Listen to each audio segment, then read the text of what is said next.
Canada, good evening diha sa Pinas. Kaya gising lang.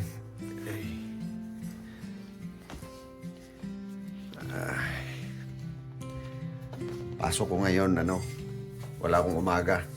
12 to 8. Pero si Mrs. Ano siya ngayon? 8 to 4. Kaya naghanda na ako ng niya, breakfast.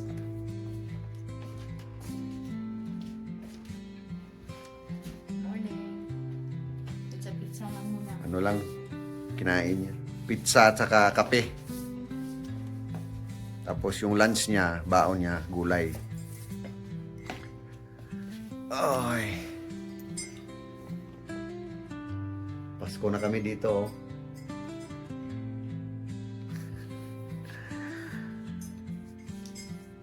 Maghilamos pa ako. Wala pa akong hilamos.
Okay na. Wala nang nguta.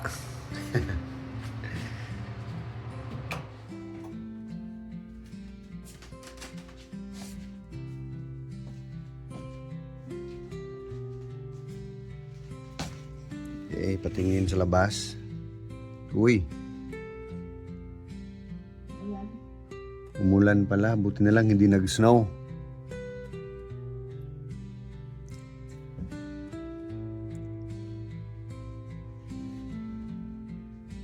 Hindi nag-ice yung kotse. Nice.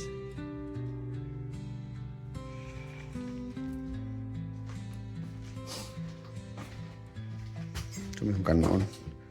Yung kakainin natin. Ano din? Sino sa Atlantic? Mura lang. $4 puno.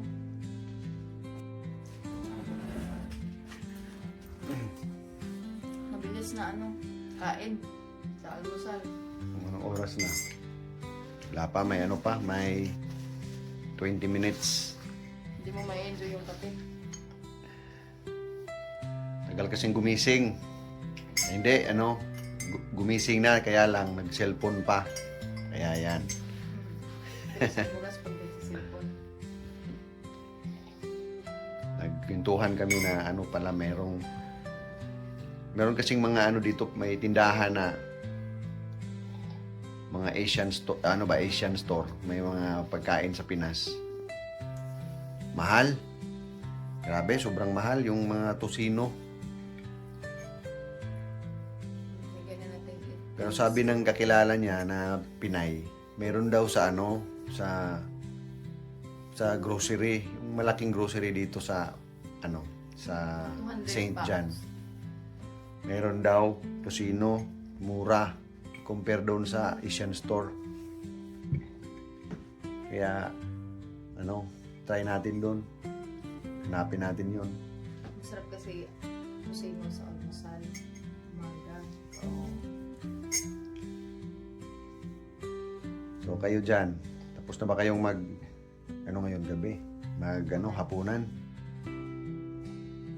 Tapos na siguro, 7:30 na magsi 7:30 na. Ikaw, pag ka na, mag-dryer pa sa buhok, toothbrush pa, mag-makeup pa, nako. Wala, patay tayo dyan. Ganun talaga mga babae, guys. Very Yan normal yan. Kaya, okay lang yan kasi normal lang. Basic ba? Basic. Basic na babae. Babas pala ako mamaya. Oo, magbabas siya mamaya. Hindi ko siya masundo kasi ang pasok ko ngayon, binago nila. Wednesday at saka Thursday, 12 to 8 ako dahil may liga sa gabi. Kaya, kailangan nila yung ano, presensya ko doon sa mga machine. Grabe yung ano, baha sa amin. First time na nangyari. Murag ang signal hinay. Nung bagyong Tino, doon sa Visayas, taga ano kasi kami, taga Southern Leyte. Grabe. Sinira ni Tino lahat. Tapos, sinundan ni bagyong Uwan. Buti na lang, hindi malakas doon. Tapos, meron na naman nung ano, nung isang araw, yata yon, si Verbina. Kawawa.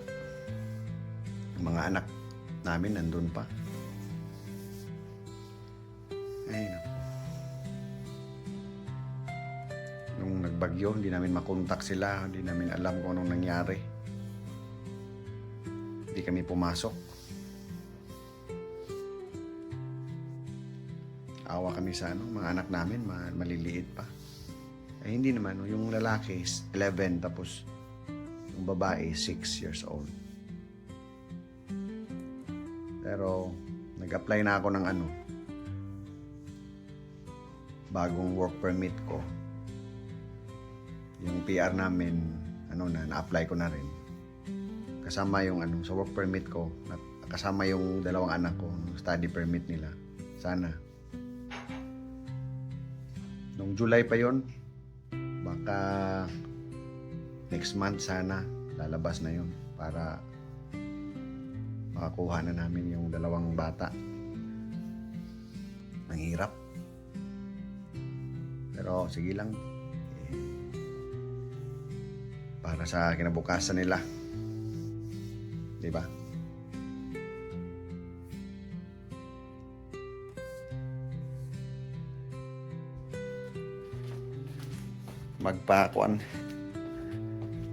Mag-on muna tayo sa kotse kasi malamig.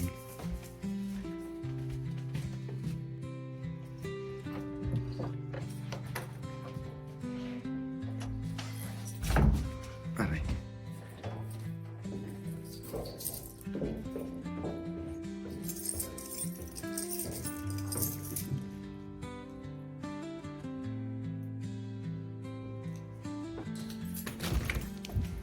May ulan, may ulan. Uy. Baka malak ako.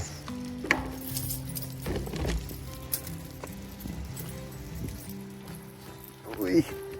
Takbo, takbo, takbo.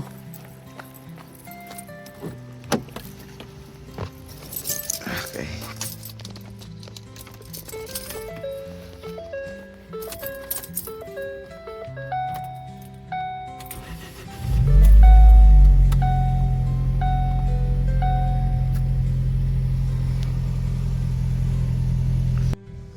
Balik, balik, balik.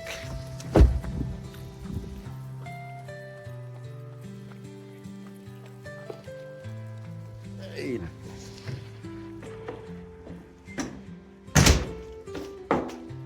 Uy! May ulan. Tapos yung temperature, ano pa? 5 yata, 5 degrees Celsius.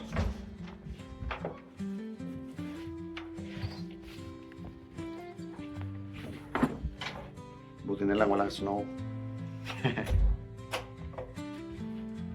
Mahirap pag snow. Madulas ang daan. Kahit naka-winter tires. Pero okay. Okay naman basta naka-winter tires. At least, ano siya, may grip siya.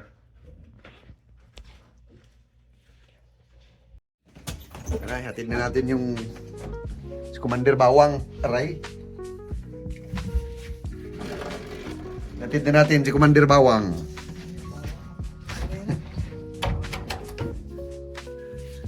Si Commander Bawang.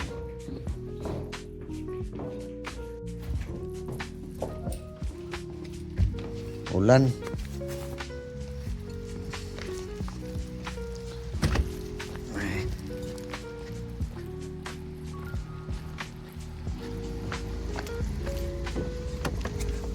Ay, nako.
Oh, dito na siya.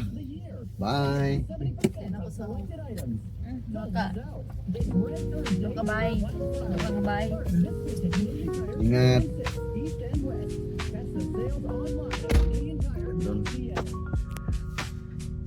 Magpass siya mamaya. Kasi hindi ako makasundo. 8 to 4 siya eh. Ako 12 to 8. So, tara, uwi na tayo. Dito na. Kauwi na. Lakas ang ulan. Uy.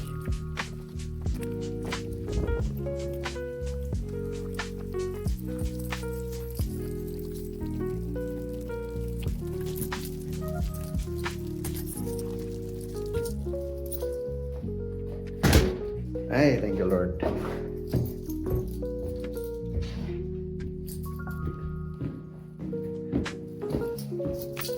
Kakain na naman tayo ng breakfast.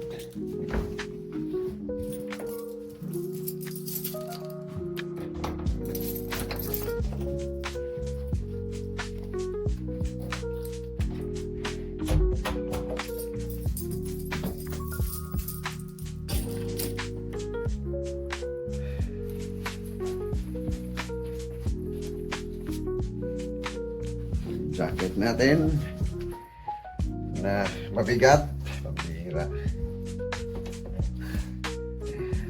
1 kilo yata yung jacket na yan. So anong kakainin natin guys? Hindi ko pa alam. Itlog siguro, itlog. Okay, sige, salamat. Salamat sa lahat na nag-subscribe, sa mga nanood. Maraming salamat. God bless. Ingat lagi, Amping.